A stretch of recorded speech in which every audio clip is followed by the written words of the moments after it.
India की number 1 choice Bharat matrimony. Europe पर बहुत बड़ा न्यूक्लियर खतरा मंडरा रहा है। ज़ैपोरिज़िया एटमी प्लांट में बिजली सप्लाई ठप हो गई है। प्लांट से न्यूक्लियर मेल्टडाउन का डर बढ़ गया है। इसकी वजह से ज़ैपोरिज़िया न्यूक्लियर प्लांट से रेडिएशन का खतरा बढ़ा है।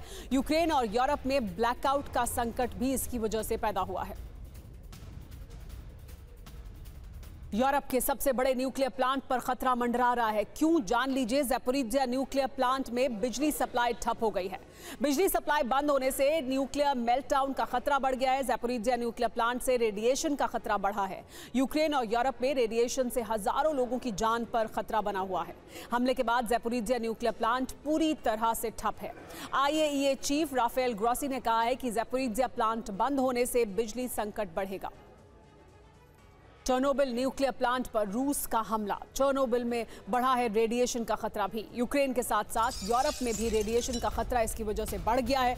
IAEA ने रेडिएशन की चेतावनी भी जारी की है। तो देखिए किस तरह से न सिर्फ ज़ैपोरिज़िया बल्कि चेर्नोबिल में भी रेडिएशन का खतरा बढ़ चुका है। चेर्नोबिल में रेडिएशन का खतरा बढ़ने की वजह से यूरोप में भी रेडिएशन का खतरा बढ़ चुका है। इसको लेकर IAEA की तरफ से चेतावनी जारी की गई है। IAEA ने रेडिएशन की चेतावनी जारी की है क्योंकि चेर्नोबिल से भी रेडिएशन हो सकता है। इसका खतरा बढ़ता जा रहा है। रूस का ड्रोन प्रहार। चेर्नोबिल में टूटी क्या रक्षा दीवार। चेर्नोबिल का प्रोटेक्टिव शील्ड गंभीर रूप से क्षतिग्रस्त हुआ है। IAEA ने कहा है कि प्लांट में मुख्य सेफ्टी फंक्शन बंद हो चुका है। प्लांट अब रेडिएशन रोकने की क्षमता खो चुका है। प्लांट को अस्थायी मरम्मत से बहुत फायदा नहीं हो रहा है। चेर्नोबिल प्लांट से रेडिएशन का खतरा भी बढ़ चुका है। कीव से लेकर ज़ैपोरिज़िया तक रूस ड्रोन और मिसाइलों से हमले कर रहा है, जिससे परमाणु तबाही की आशंका बढ़ गई है। दरअसल कीव प्रांत और ज़ैपोरिज़िया में यूक्रेन के न्यूक्लियर पावर प्लांट मौजूद हैं। यहां फिलहाल बिजली उत्पादन बंद है, लेकिन डर है कि ये बंद पड़े प्लांट यूक्रेन और यूरोप में न्यूक्लियर तबाही की वजह बन सकते हैं। कैसे, इस रिपोर्ट में देखिए।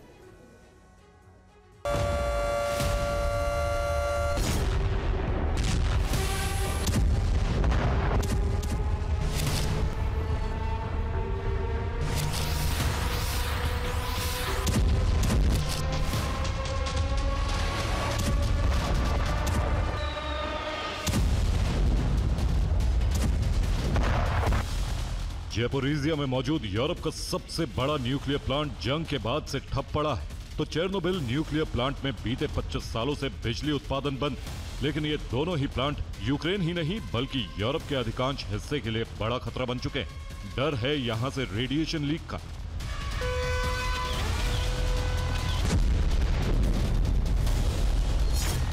ज़ैपोरिज़िया और चेर्नोबिल न्यूक्लियर प्लांट से रेडिएशन लीक का खतरा बढ़ता जा रहा है और इसकी वजह है रूस यूक्रेन के बीच जारी जंग।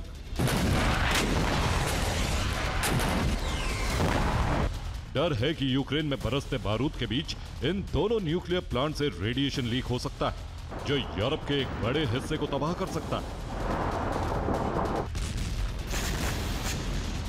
इस बात का दावा किसी और ने नहीं बल्कि खुद IAEA ने किया है। ज़ैपोरिज़िया न्यूक्लियर प्लांट को लेकर किए दावे के मुताबिक 6 दिसंबर की रात ज़ैपोरिज़िया परमाणु संयंत्र की बिजली गुल हो गई। पूरी रात परमाणु प्लांट में बिजली नहीं आई। सुबह किसी तरह बिजली का इंतजाम हो सका। अगर वक्त पर बिजली सप्लाई शुरू नहीं होती तो बड़ी अनहोनी हो सकती थी।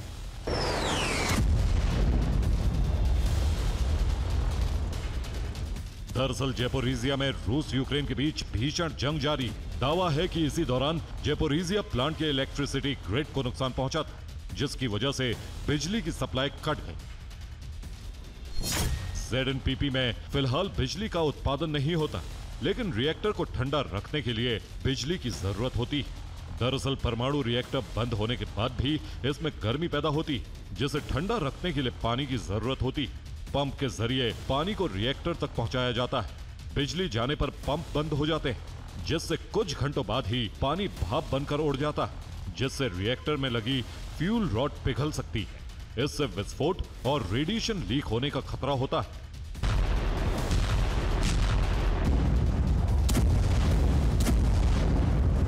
यही वजह है कि ज़ैपोरिज़िया न्यूक्लियर प्लांट में लगातार बिजली की सप्लाई बेहद जरूरी। हालांकि ऐसा पहली बार नहीं है जब प्लांट की बिजली कटी।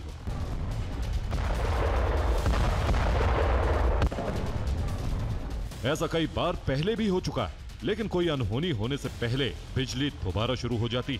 लेकिन IAEA को डर है कि इससे प्लांट के रिएक्टर को बड़ा नुकसान हो सकता है। इधर साल 2000 में बंद हो चुका चेर्नोबिल प्लांट भी यूक्रेन के लिए बड़ी मुसीबत बना हुआ है, जिसकी वजह उसके डोम को नुकसान पहुंचना है। चेर्नोबिल प्लांट के क्षतिग्रस्त रिएक्टर पर डोम बना है, जिसे NSC यानी न्यू सेफ कन्फाइनमेंट कहा जाता है। इसे एक अंदरूनी संरचना के ऊपर बनाया गया, जिसके नीचे साल 1986 में नष्ट हुए रिएक्टर 4 का कचरा मौजूद। इस अंदरूनी ढांचे को साल 1986 में बनाया गया था।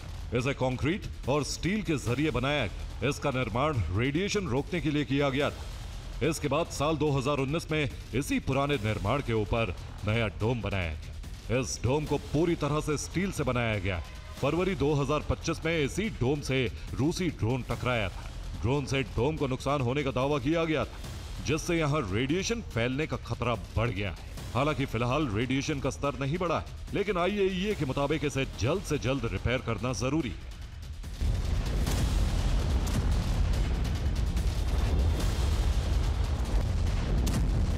IAEA का दावा है कि अगर जल्द इसके डोम को रिपेयर नहीं किया गया तो इसके नीचे मौजूद रिएक्टर के कचरे से रेडिएशन लीक हो सकती है, जिसके हवा के साथ यूरोप के दूसरे देशों तक पहुंचने का खतरा है। Bureau report TV9 Bharatvarsh. India की नंबर 1 चॉइस भारत मैट्रिमनी।